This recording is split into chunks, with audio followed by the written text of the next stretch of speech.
12 25 தேதியிலிருந்து நீதிமன்றங்களில் வழக்குகள் கட்டாய இ-ஃபைல் முறையில்தான் தாக்கல் செய்ய வேண்டும் என்று சென்னை உயர்நீதிமன்ற பதிவாளர் ஒரு சுற்றறிக்கை கொடுத்திருந்தார்.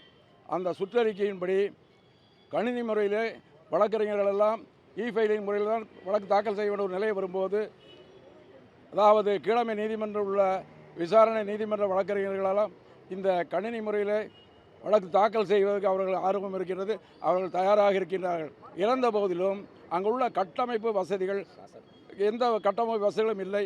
அதே போன்று ஸ்டாஃப் கோர்ட்டு நீதிமன்ற ஊழியர்கள் அவர்களுக்கு பயிற்சியும் கிடையாது. ஆகவே அங்கு பயிற்சி இல்லாத ஊழியர்கள் இருந்த காரணத்தினால் இந்த இ-ஃபைலிங் முறையை சரியான முறையிலே நடைமுறைப்படுத்தவில்லை. ஆகவே எங்கள் கோரிக்கைகளை நாங்கள் சென்னை உயர்நீதிமன்ற நீதிபதிகளெல்லாம் சந்தித்து கோரிக்கைகள் மனு கொடுத்தோம். அதனை அடுத்து தலைமை நீதிபதி அவர்களை 7/12/2025 தேதி என்று சந்தித்து அவர்களிடம் கோரிக்கை மனுக்களை கொடுத்தோம். ஆனால் அந்த மனுக்களுக்கெல்லாம் எந்த விதமான பதிலும் கிடைக்கவில்லை. ஆகவே வேறு வழி இல்லாமல் நாளை இங்கு 7/1/2026 தேதி என்று சென்னை உயர்நீதிமன்றத்தை முற்றுகை போராட்டம் என்று அறிவித்திருந்தோம். ஏறத்தாழ 20,000 வழக்கறிஞர்கள் வருவதாக இருந்தது, வந்து கொண்டிருக்கின்றார்கள். இந்த சூழ்நிலையிலே இந்த கட்டாய இ-ஃபைலிங் முறையை தற்காலிகமாக கெப்டின் அவேன்ஸ் அதை அந்த மீட்டிங் வந்து 6 மணி அளவில் நீதியரசர்கள் எங்களை கூப்பிட்டு இப்படி வந்து ஒரு மீட்டிங் போட்டிருக்கோம் வாங்கன்னு சொன்னாங்க. நாங்கள் போய் பார்த்தோம். அங்கே வந்து சுரேஷ்குமார், நீதியரசர் சுரேஷ்குமார் மற்றும் நீதியரசர் குமரப்பன் மற்றும் செந்தில்குமார் அகமது ஆகிய நீதியரசர்கள் இருந்தார்கள். அவர்களிடம் எங்கள் கருத்தை சொன்னோம். அவர்கள் சில கருத்து பரிமாறினார்கள். ஆனால் அது எங்களுக்கு உடந்தையாக இல்லை. ஆகவே இதில் உடனடியாக இந்த முறையை நாங்கள் நடைமுறைப்படுத்துவதில் சில கஷ்டங்கள் இருக்கின்றது.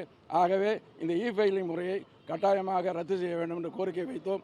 அதற்கு பின்னிட்டு சுரேஷ் நீதியரசர் அவர்கள் தலைமை நீதி அரசரை சந்தித்து பேசிவிட்டு உங்களுக்கு சொல்கிறேன் என்று போய்விட்டார். அதற்கு பின்னிட்டு தலைமை நீதியரசர்களை பார்த்து பேசி உடனடியாக இப்படி ஒரு சுற்றறிக்கை வந்திருக்கின்றது. அந்த சுற்றறிக்கையின் மூலமாக கட்டாய இ-ஃபைலிங் முறையை தற்காலிகமாக நிறுத்தி வைத்திருக்கின்றார்கள். ஆகவே நாங்கள் எடுத்த போராட்டம் மனநிறைவை தருகிறது. வெற்றியோடு எங்களுக்கு இந்த போராட்டம் வெற்றியை தந்திருக்கின்றது. இந்த போராட்டத்திற்காக 1 மாத காலம் ஒருங்கிணைப்பு குழு என்று போட்டு தமிழ்நாடு முழுதும் எல்லா இடங்களிலும் வழக்கறிஞர்கள் ஒருங்கிணைப்பு குழு மூலமாக ஜாக் வழக்கறிஞர்கள் எல்லா இடங்களுக்கும் சென்று எல்லா வசதிகளையும் அவர்களுக்கு செய்ய வேண்டியதெல்லாம் சொல்லி எப்படி இங்கே வர வேண்டும் என்று